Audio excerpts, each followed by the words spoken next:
For 70 years, one moment in naval aviation has terrified pilots more than combat itself.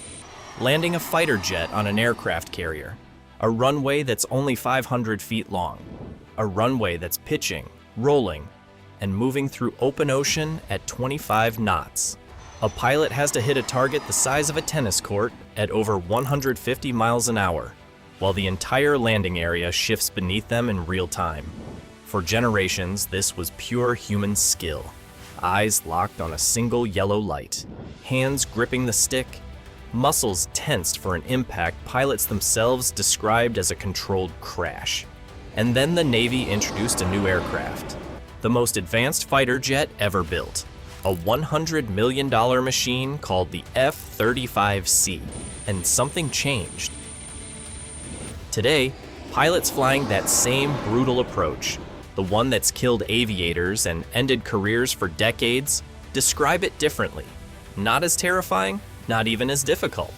They call it an administrative task.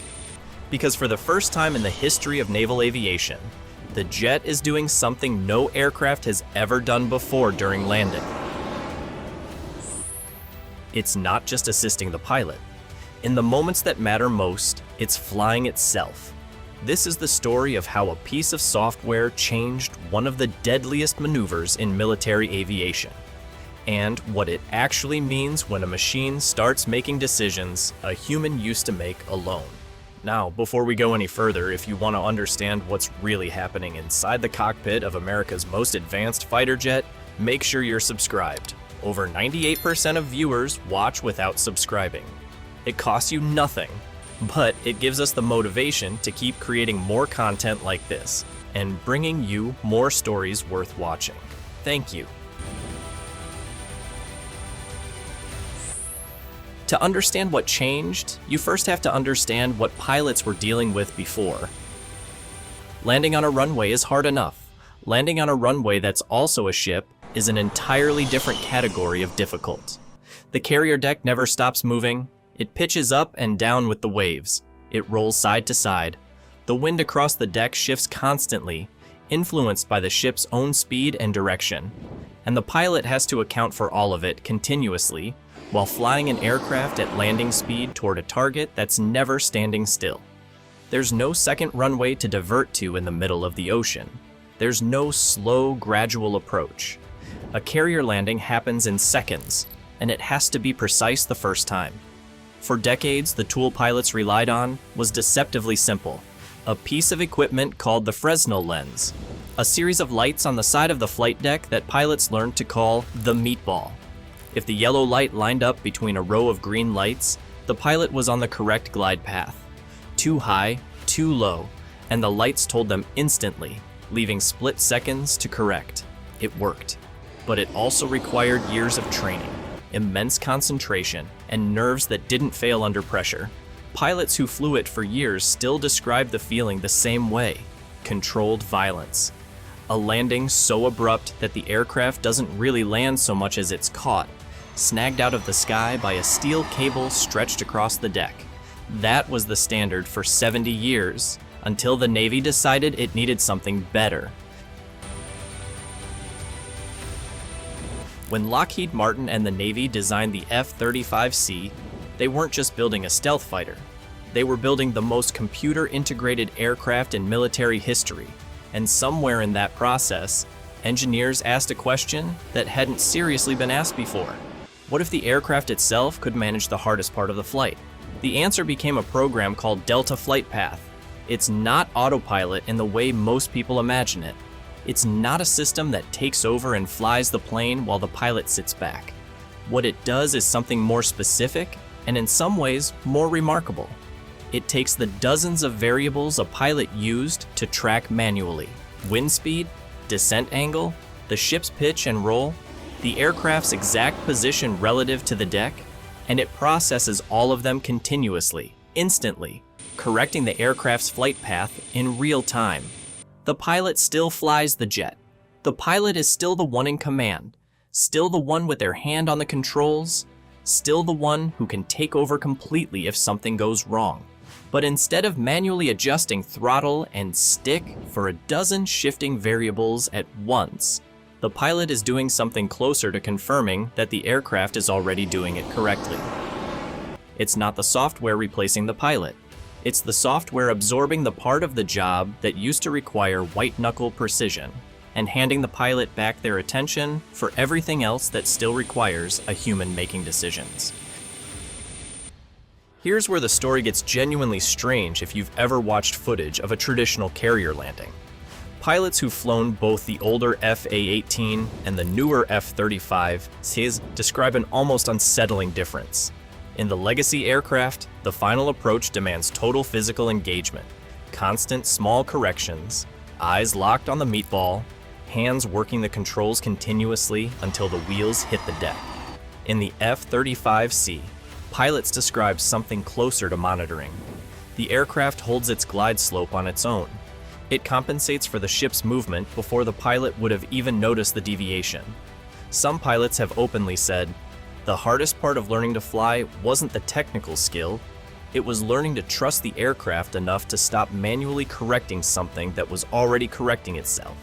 That's the moment officers started calling it an administrative task. Not because it's easy, because the part that used to consume every ounce of a pilot's concentration, the moment-to-moment fight against wind, motion, and timing, is now being handled by a machine fast enough to make those corrections before a human nervous system even registers the need. Here's a question worth thinking about for a second. If a computer can react to danger faster than the human flying the plane, where do you actually draw the line for who's in control? Drop your answer below, because the Navy has had to wrestle with that exact question.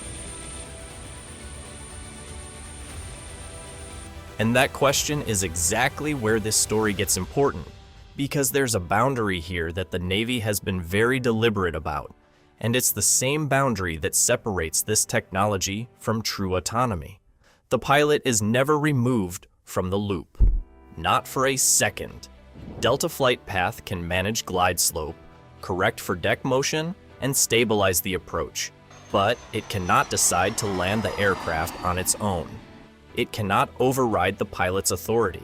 If something fails, a sensor malfunction, an unexpected gust, anything outside the system's parameters, control reverts to the human in the cockpit instantly. That distinction matters more than it might seem. This isn't a story about a jet that flies itself while a person watches. It's a story about a jet that's been engineered to make one of the most dangerous tasks in military aviation survivable by computer-assisted precision, while keeping a trained human being as the final authority every single time. It's not the absence of the pilot, it's the redefinition of what the pilot actually needs to do. This isn't just a story about one aircraft, it's a preview of where military aviation, and arguably aviation in general, is heading. For 70 years, carrier landings have been one of the clearest examples of a task that seemed to require irreplaceable human skill, split-second judgment, physical reflex, and years of muscle memory built through repetition. If software can take over the most demanding part of that task while keeping the human in command, it raises an obvious question about every other high-stakes, high-precision job that's relied on human reflexes for the better part of a century. The Navy isn't just trying to make landings safer, although that's a real and immediate benefit. They're trying to reduce the years of brutal training it once took to make a pilot combat ready, free up a pilot's attention for tactical decisions instead of stick and rudder survival, and build a foundation for the next generation of aircraft, ones that will likely lean even further into computer-assisted flight. What used to separate a great pilot from an average one was raw skill under pressure. What may increasingly separate them going forward is how well they can manage a system that's already doing most of the flying.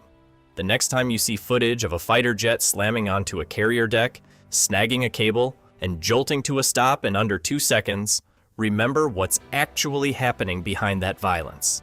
Somewhere in that aircraft's computer, dozens of calculations are happening every second, correcting for a moving ship, shifting wind, and a target the size of a small parking space. faster than any human reflex ever could. The pilot is still there, still trained, still the one with final authority over a $100 million aircraft and their own life. But for the first time in naval aviation history, they're not fighting the landing alone. If stories like this, the hidden technology quietly rewriting the rules of modern warfare, are exactly what you came here for, that's what we do at Fleet Depth. Hit subscribe, because the deeper you look into these systems, the stranger and more impressive they get.